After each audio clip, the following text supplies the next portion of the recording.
ஆமீன். இன்று 6ஆம் தேதி 9ஆம் மாதம் 2025ஆம் ஆண்டு. இந்த வேளையில் நாங்கள் ஜீவ மன்னா கூடாக சகோதரி ஐரீன் அவர்கள் துபாய் தேசத்திலிருந்து எடுத்து வருவார். அதனைத் தொடர்ந்து பாஸ்டர் கிறிஸ்டினா அவர்கள் இன்றைய நாளுக்கான வார்த்தையை எடுத்து வருவார். அதனைத் தொடர்ந்து சகோதரி வாணி வெங்கட் அவர்கள் இன்றைய நாளுக்கான ஜீவ மன்னாவை எடுத்து வருவார், ஜீவ வார்த்தையை எடுத்து வருவார் போனியோ தேசத்திலிருந்து. அதனைத் தொடர்ந்து நாங்கள் வாக்கு தத்துவத்துக்கூடாக ஊழியர் சுசேரேட்வின் வாணர் அவர்கள் வழிநடத்துவார். ஜெர்மன் தேசத்திலிருந்து கேட்போம், ஆசீர்வாதங்களை பெற்றுக்கொள்வோம். இணைந்திருங்கள். ஆமேன், ஆமேன். உங்கள் பாரத்தை அவர் மேல் வைத்து விடுங்கள்.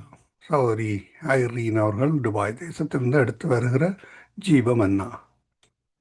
கிறிஸ்துவுக்குள் பிரியமான சங்கமம் தமிழ் கிறிஸ்தவ நேயர்களுக்கு அன்பு வாழ்த்துக்கள். இன்றைய மன்னா, அவர் உங்களை விசாரிக்கிறவரால் உங்கள் கவலைகள் எல்லாம் அவர் மேல் வைத்து விடுங்கள். 1 பேதுரு 5:7. பிரியமானவர்களே, இன்றைக்கு நிறைய கவலை, வேதனை, கண்ணீர், துக்கம், உள்ளம் நெருக்கப்பட்டு துயரத்தோடு வாழ்ந்து கொண்டிருக்கிறீர்களா?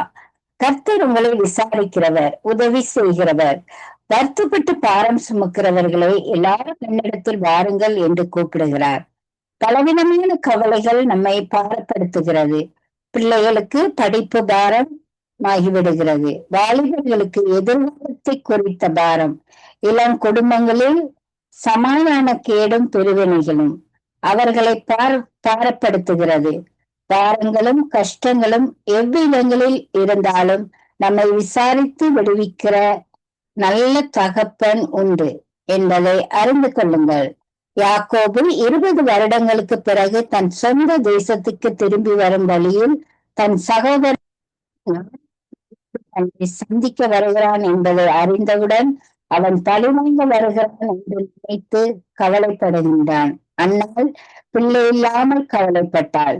பெண்ணினாளின் வார்த்தைகளும் அவளை கவலை கொள்ளும்படி செய்தது.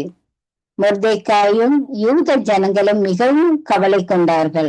பயமும் கலக்கமும் அவர்களை பிடித்தது. இவர்களை கவலைகள் செய்தாலும் நம்மை விசாரிக்கிற நல்ல தேவன் நமக்குண்டு. கவலைகளை நாமே சுமப்பதினால் வலி வேதனைகள் அதிகரிக்கிறது.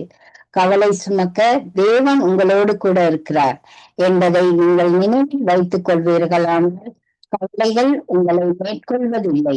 எப்பொழுதும் சந்தோஷமா இருங்கள், ஜெபியுங்கள், பாடுங்கள், வேதம் வாசியுங்கள்.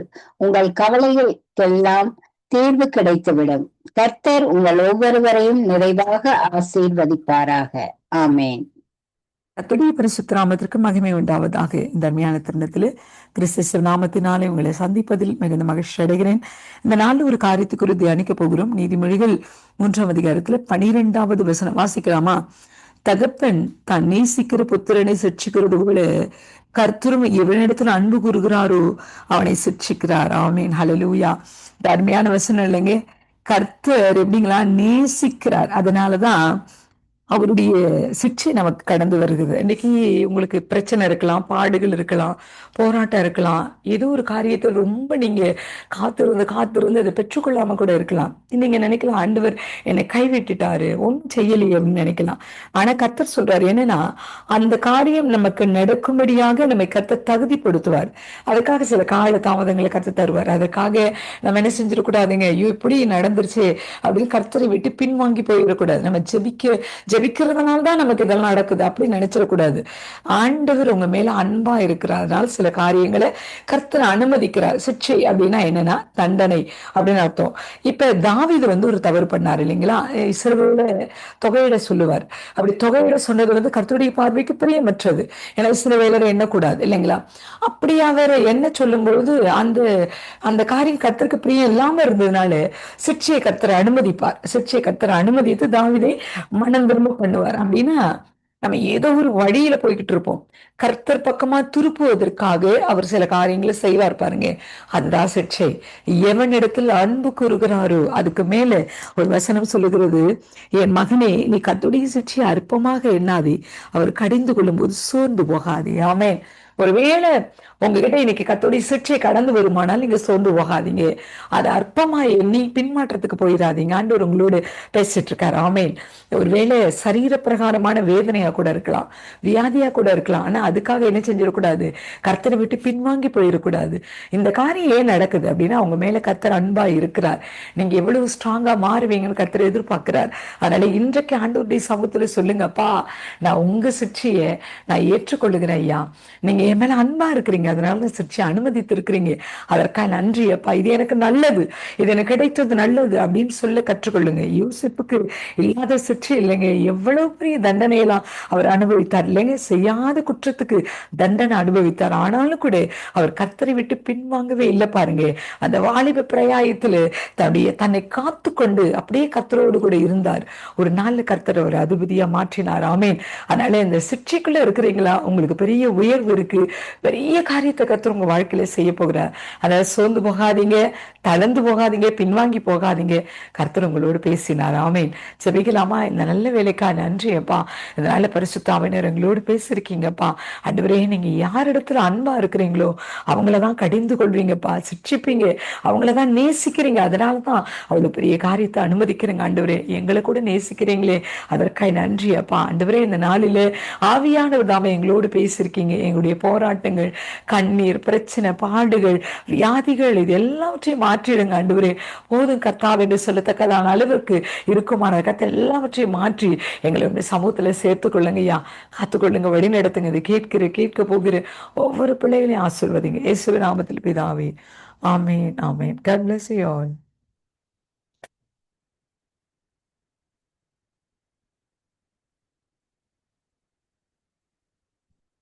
கிறிஸ்துவில் பிரியமானவர்களே, எந்த நாளுக்கென்று தேவன் நமக்கு எழுதியிருக்கிற ஜீவத்தை ஏசாயாவின் புஸ்தகம் 7வது அதிகாரம் 6வது வசனம்.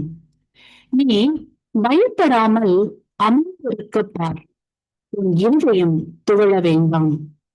என் கருமையான சகோதர சகோதரிகளே, இன்றைய நாள் கர்த்தர் உங்கள் வாழ்க்கையில் நீண்ட நாட்களாய் ஆதரித்துக் கொண்டிருந்தவைகளை நிறுத்தி சமாதானத்தையும் அமைதலையும் தருகிற நாளாய் வாக்கு பண்ணி உள்ளார். இன்றைக்கும் அநேகருடைய வாழ்க்கையில் பிரச்சனைகள், போராட்டங்கள், நெருக்கடிகள், தாமதங்கள், தடைகள், பலவீனங்கள் என்று அனுதினமும் துரத்தி கொண்டும் இறைந்து கொண்டும் இருக்கின்ற சூழ்நிலைகளும் விடுதலையாக முடியாமலும் வீணான குற்றங்கள், பிரிவினைகள் போன்றவற்றினாலும் முயற்சிக்கின்ற காரியங்களில் காணப்படுகின்ற தடைகளினாலும் சமாதானத்தை இழந்தவர்களாய், பல கேள்விகளுடன் விடை காண முடியாதவர்களாய் விடியலுக்காய் காத்து கொண்டு இருப்பீர்களானால் கர்த்தர் இன்றைக்கு தான் பேசிக்கொண்டிருக்கின்றார். கலங்காதே, திகையாதே, நான் தேவன், என் நீதியின் வலது கரத்தினால் தாங்குவேன், ஏந்துவேன், சுமப்பேன், தப்புவிப்பேன் என்கிறார். ஆகவே பெருநிலத்திற்கு புகலிடமான கர்த்தரை நம்புங்கள், அவரை பாருங்கள், விசுவாசியுங்கள். அவர் உங்களை பயன்படுத்துகின்ற இறைச்சலின் சத்தத்தை நிறுத்தி சமாதானத்தை தந்து ஆசிர்வதிப்பார். இன்றைக்கும் நாம் ஏசாயாவின் புஸ்தகம் 36வது அதிகாரத்தை வாசிக்கையில் அங்கே அசீரிய ராஜாவாகிய சனகெரிப் யூதாவில் இருக்கிற அரண்மனை சகல பட்டணங்களுக்கு விரோதமாக அவைகளை பிடித்துக் கொள்ளும்படி ரப்சாக்கே என்பவனை தனக்கு சாதகமாக பயன்படுத்தினான். அவனோ பெரிய சேனையோடு புறப்பட்டான். கர்த்தருடைய ஊழியக்காரர்களையும் இஸ்ரவேலின் தேவனாகிய கர்த்தரையும் ரப்சாக்கே தகாத வார்த்தைகளினால் பேசி நிந்தித்தான். இதை கேட்ட எசேக்கியா மிகவும் துக்கமடைந்து இரட்டுடுத்தி உபவாசித்து தேவ சன்னிதானத்தில் கண்ணீரோடு விண்ணப்பிக்கின்ற வேளையில் கர்த்தர் ரப்சாக்கே தன் தேசத்துக்கு திரும்புவதற்கான ஆவியை அவனுக்குள் அனுப்பி அவனை பட்டயத்தால் விழப்பண்ணினார். மற்றும் அசீரிய ராஜாவை சந்தேகித்து அவன் குமாரனால் வெட்டி கொல்லப்பட்டான் என்றும் கர்த்தர் தம் ஜனத்திற்கு நன்மை செய்து தப்புவித்தார் என்றும் வாசித்து அறிகின்றோம். இன்றைக்கு முன்பட்டதான ரப்சாகே போன்ற சில வேண்டாத தீமைகளும் சத்துருவின் கிரியைகளும் அடிக்கடி வந்து உங்களையும் உங்களின் சரீரத்தையும் குடும்பங்களில், ஊழியத்தில், பணியிடங்களில் என்று உங்களின் ஆசீர்வாதங்களை கெடுத்து நன்மைகளை, சமாதானத்தை, சுகத்தை கொள்ளையிட்டும் சூறையாடியும் அபகரிக்கவும் நினைக்கும் பொல்லாத சூழ்நிலைகளை கண்டு எப்படி இவர்களிலிருந்து தப்ப என்று பயத்தோடு காணப்படுகின்ற உங்களுக்காய் கர்த்தர் இன்றைக்கு அவைகளிலிருந்து நிச்சயமாய் தப்புவித்து பாதுகாத்து இழந்ததை திருப்பிக் கொள்ளும்படி செய்தும் எதிராய் ஆழ்வதைத்துக் கொண்டு இருக்கின்ற சத்தங்களை அமைதலும் ஆக்குகின்றார்.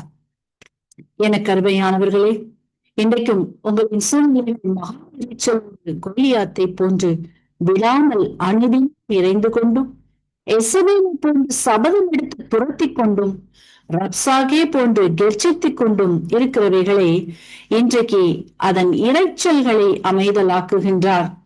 அதன் ஆக்கிரமிப்புகளை அதட்டுகின்றார். சீரிப்பாய்ந்து வருகின்றவைகளை கட்டளை கொடுக்கின்றார், இறையாதே, அமைதலாயிரு என்று. ஆகவே இன்றைய நாளில் இதுவரையில் உங்களுக்கு எதிர்த்து எழுப்பின சத்துருவின் சத்தத்தை அதட்டி நிற்கச் செய்கின்றார். நிரந்தர அமைதியை தந்து ஆசிர்வதிக்கின்றார். வார்த்தை விசுவாசியுங்கள், சமாதானத்தை காண்பீர்கள், ஆசிர்வதிக்கப்படுவீர்கள்.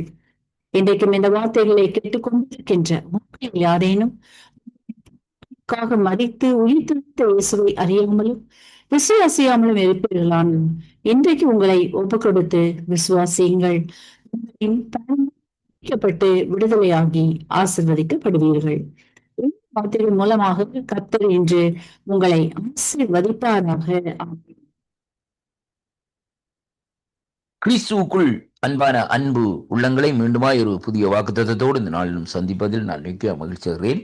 இன்றைய நாளிலும் 6ஆம் தேதி 9வது மாசம் 25வது ஆண்டு சனிக்கிழமை இந்த காலை வேளையிலும் நம்முடைய தேவனாகிய கர்த்தர் நமக்கு கொடுக்கிற ஒரு அருமையான ஒரு வாக்குத்தத்தம் பிலிப்பியரின் புஸ்தகத்திலே 4வது அதிகாரத்தில் 19வது வசனத்தை வாசிக்க கேட்போமாயிருந்தால் கர்த்தருடைய வார்த்தை சொல்லுகிறது, என் தேவன் தம்முடைய ஐஸ்வர்யத்தின்படி உங்கள் குறைவுகளை எல்லாம் கிறிஸ்து இயேசுவுக்குள் மகிமையிலே நிறைவாக்குவார் என்று சொல்லி இந்த வார்த்தை இந்த நாட்களிலே சொல்லுகிறதை பார்க்கிறோம்.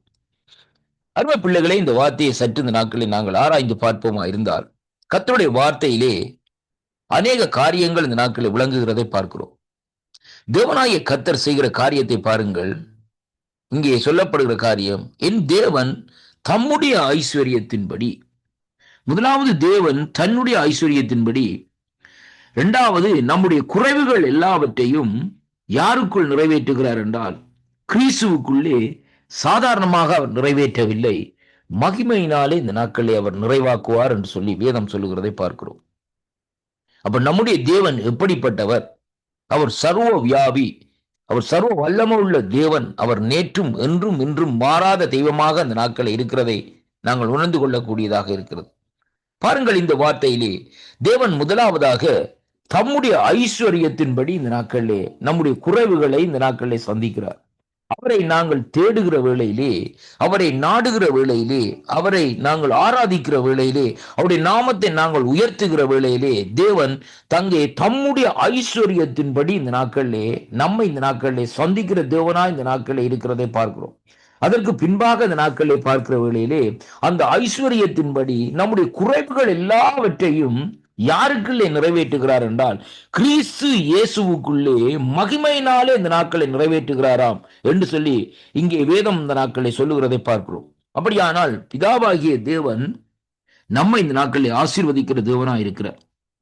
வேதம் சொல்லுகிறது அவர் ஐஸ்வர்ய சம்பூர்ணர் என்று சொல்லி இந்த நாட்களில் சொல்லப்படுகிறதை பார்க்கிறோம். அப்படியானால் அந்த ஐஸ்வர்ய சம்பூர்ணர் இந்த நாட்களே நம்முடைய குறைவுகளை இந்த நாட்களே கிறிஸ்து இயேசுவுக்குள் அவருடைய மகிமையினாலே இந்த நாட்களை நிறைவாக்க அவர் வல்லவராய் இருக்கிறார் என்பதைத்தான் கர்த்தருடைய வார்த்தை இந்த நாட்களே நமக்கு சற்று இந்த நாட்களே கற்றுத்தருகிறதை அங்கே காணக்கூடியதாக இருக்கிறது. அருமை பிள்ளைகளே, கிறிஸ்துவுக்குள் அன்பான அன்பு பிள்ளைகளே, இன்றைக்கு நீங்கள் இந்த நாட்களே குறைவுகளோடு இந்த நாட்களே இருக்கிறீர்களா? அருமையான அன்பு பிள்ளைகளே, அல்லது இந்த நாட்களில் ஏதாவது ஒரு பலவீனத்தோடு இந்த நாட்களில் இருக்கிறீர்களா? தேவனிடத்திலே இருக்கிற அந்த ஐஸ்வர்யம் உங்களுடைய குறைவுகளை நிறைவாக்க வல்லதா இருக்கிறதை நாங்கள் விசுவாசிக்க வேண்டும். அருமையான கர்த்தருடைய பிள்ளைகளே, ஆண்டவருடைய அந்த ஐஸ்வர்யம் என்ன செய்யுமா? நம்முடைய வாழ்க்கையில் இருக்கிற என்ன குறைவுகளா இருந்தாலும், நம்முடைய சரீரத்தில் இருக்கிற என்ன குறைவுகளா இருந்தாலும், நம்முடைய அதாவது குடும்பத்துக்குள்ளே இருக்கிற என்ன குறைவுகளா இருந்தாலும், நம்முடைய பிள்ளைகளுக்குள்ளே இருக்கிற என்ன குறைவுகளா இருந்தாலும், அவைகள் எல்லாவற்றையும் அவர் அங்கே கிறிஸ்து இயேசுவுக்குள் மகிமையினால் இந்த நாட்களிலே நிறைவேற்றுவார் என்று நாங்கள் விசுவாசிக்க வேண்டும். அப்படியாக நாங்கள் விசுவாசிக்கிற வேளையிலேயே அங்கே தேவனுடைய மகிமையை காண்போம். வேதம் சொல்லுகிறது, விசுவாசிக்கிறவன் தேவனுடைய மகிமையை காண்பான் என்று சொல்லி இந்த நாட்களிலே நாங்கள் காணக்கூடியதாக இருக்கிறது. அன்பு சகோதர சகோதரிகளே, நீங்கள் இன்றைக்கு ஆண்டவராகிய இயேசு கிறிஸ்துவை நீங்கள் அறிந்து கொள்ளாதபடி இந்த நாட்களில் இருக்கிறீர்களா? இந்த நாட்களிலும் ஒரு காரியத்தை செய்யுங்கள்.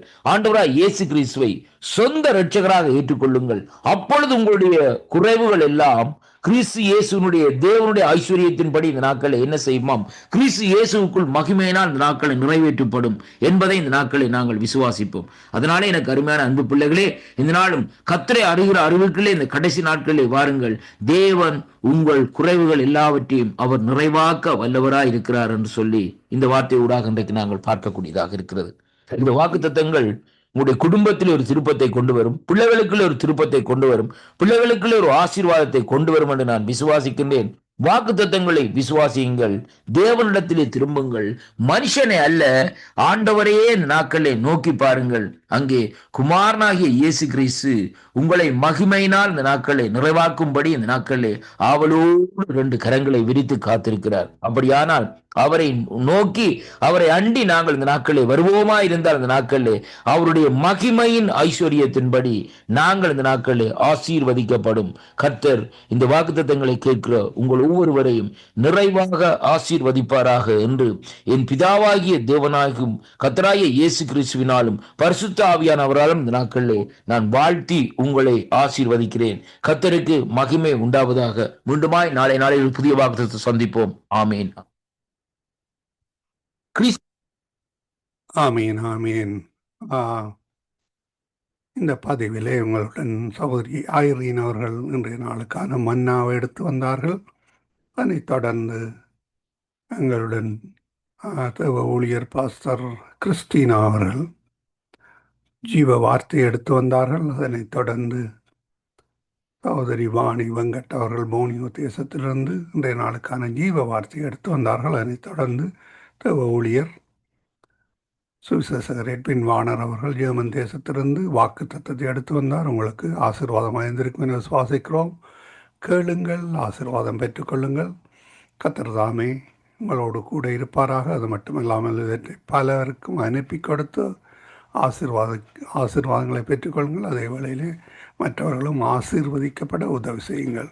இன்று 6ஆம் தேதி 9ஆம் மாதம் 2025ஆம் ஆண்டுக்கான இந்த பதிவை பெற்றுக்கொள்ளுங்கள், ஆசீர்வாதம் பெற்றுக்கொள்ளுங்கள். ஆமேன், ஆமேன்.